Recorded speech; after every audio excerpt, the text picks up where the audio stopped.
So yan guys.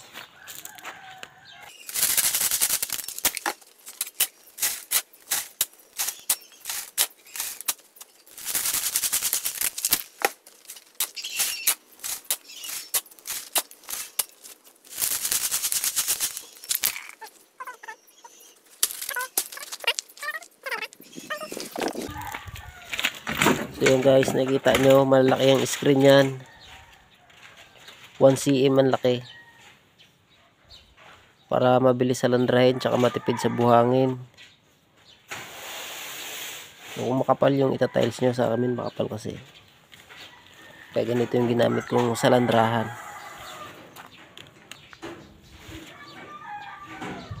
Pag yung pino, magasto sa buhangin tsaka matagal salandrahin.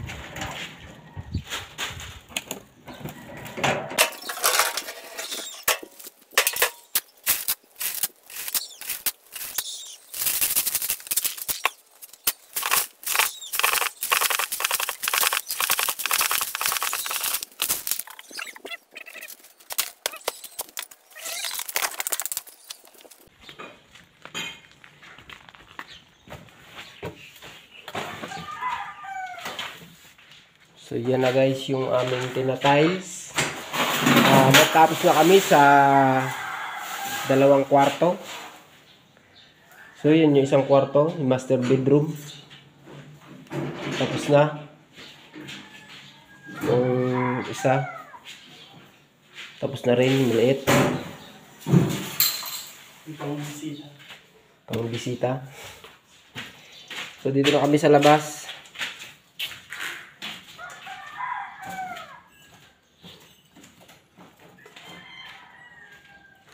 Makapal yung ano na to, yung topping niya, kaya yung ginamit ko sa landrahan.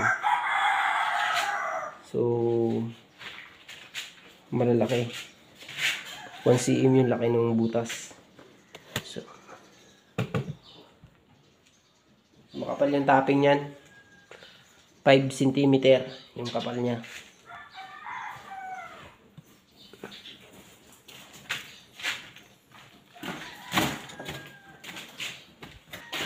So ang halo ko pala dyan, dry pack. Pack na pack.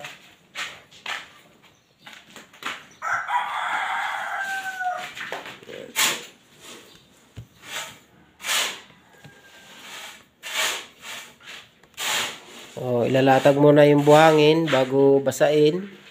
Tapos ilagay yung simento. Ganyan ang ginagawa namin. Para hindi magbuo-buo.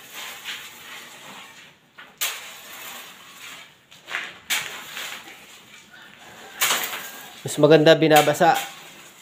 Basain muna yung buhangin.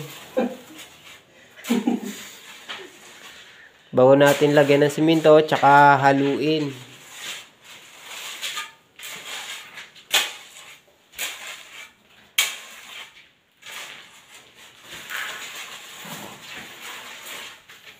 Ngayon na akong basahin para madali ipasok.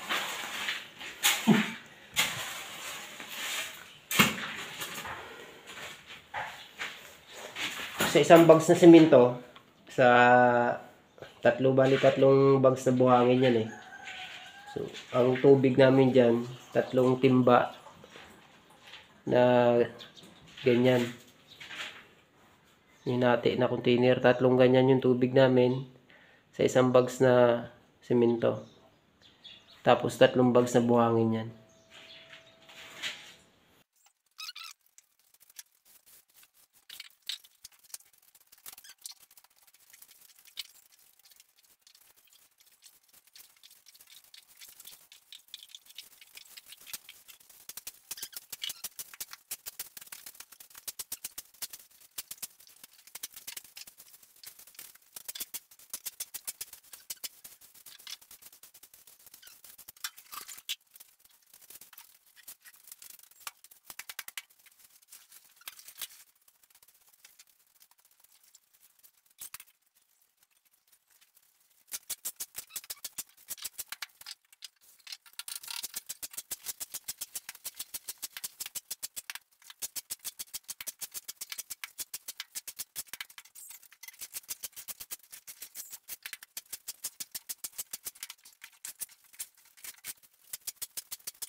So ginagawa ko lang, pinapantay ko lang sa tiles yung halo tsaka sa tamsi. So dry pack naman yan pag nilagay yung tiles. Madali lang bumaba. So ilalagay ko dyan yung tiles muna na walang adhesive, pansiksik. Yan. So siksikin muna natin. Pag naipantay na natin sa nylon tsaka dito sa tiles, bago natin lagyan ng adhesive, tile adhesive.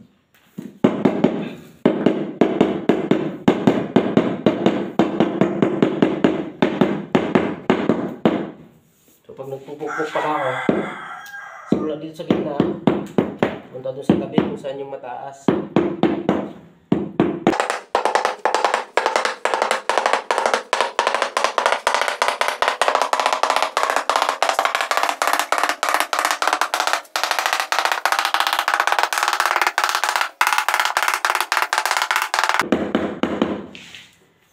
Okay, pantay na siya sa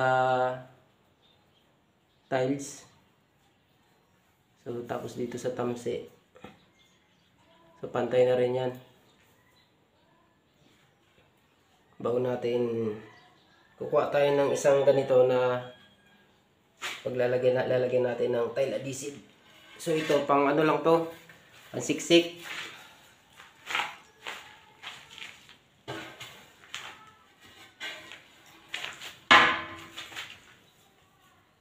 Yung part na hindi siya inabot, so lagyan lang natin.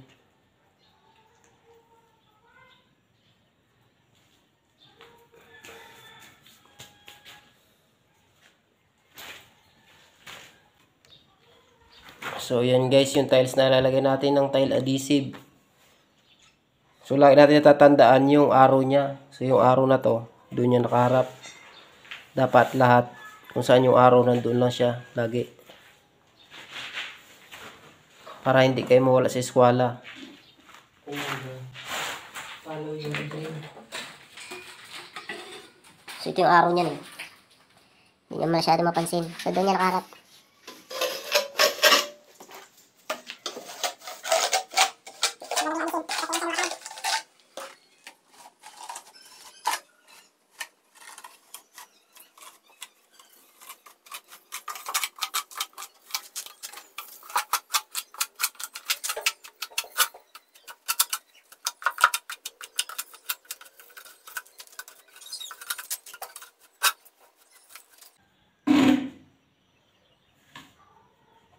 Pag ako naglalagay nito guys, sagad yan hanggang gilid. Dapat nalalagyan natin ng tile adhesive para maiwasan natin yung ampaw.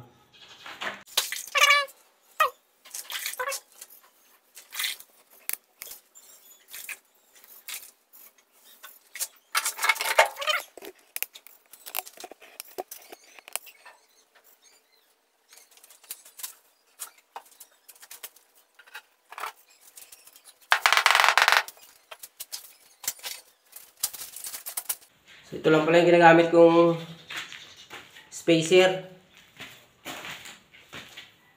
Tali ng tiles.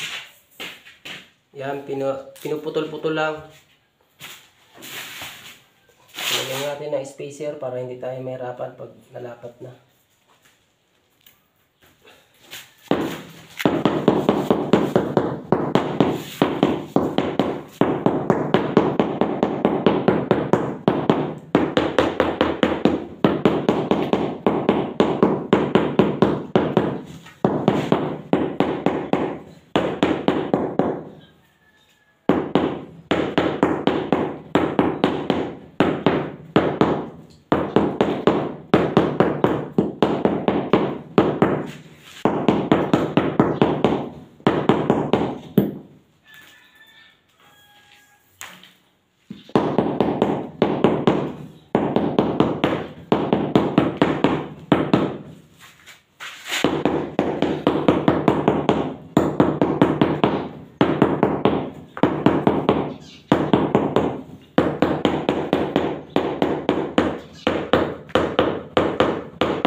tsaka iron.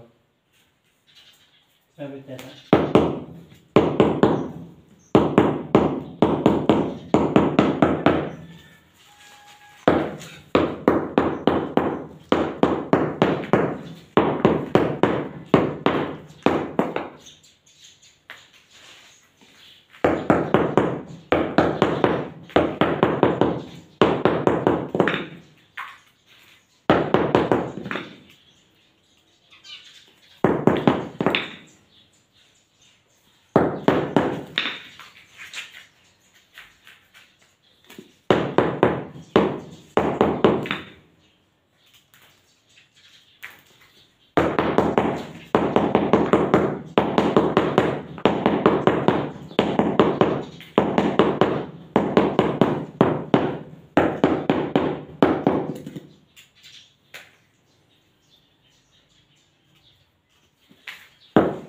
Okay guys, pag pumantay na dun sa tamse, yung dulo nung tiles, ito yung tamse, pag pumantay na dito, so tsaka dito, tsaka ito, pumantay na, so okay na yan.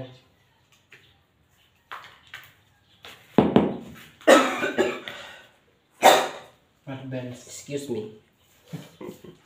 Kagandahan lang sa dry pack, pag nailapat nyo na siya, halimbawa pantay na siya, so hindi na siya bumababa, hindi kagaya nung basang-basa yung halo. Pantay na yung tiles, na ipantay nyo na dito sila. So, maya pagka natuyo, bumababa siya. Ganun ang nangyayari pag hindi dry pack yung halo.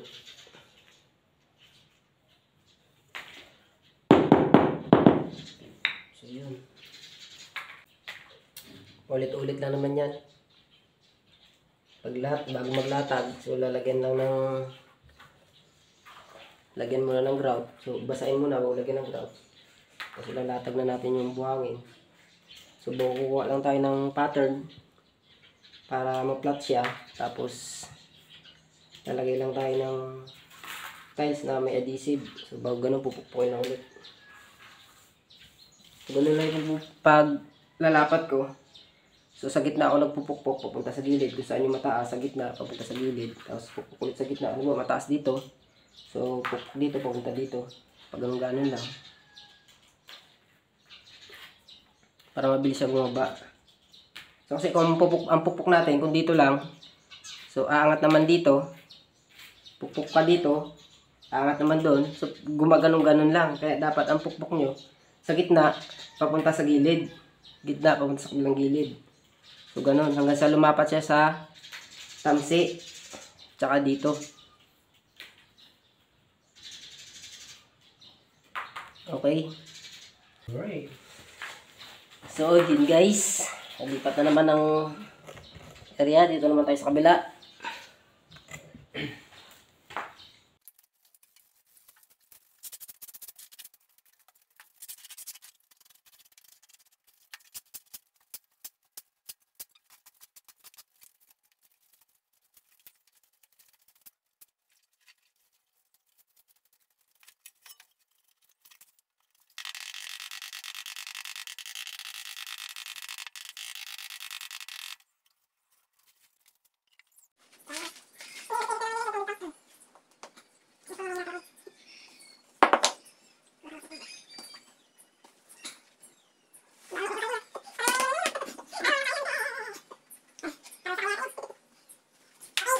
Okay na guys. So hanggang dito na lang muna ang aking video. Sana may natutunan kayo. So hanggang dito na lang guys. So maraming salamat sa inyong panonood. Sana huwag niyo kalimutang mag-subscribe kung bago ka pa lang sa aking channel. So yun lang. Bye bye!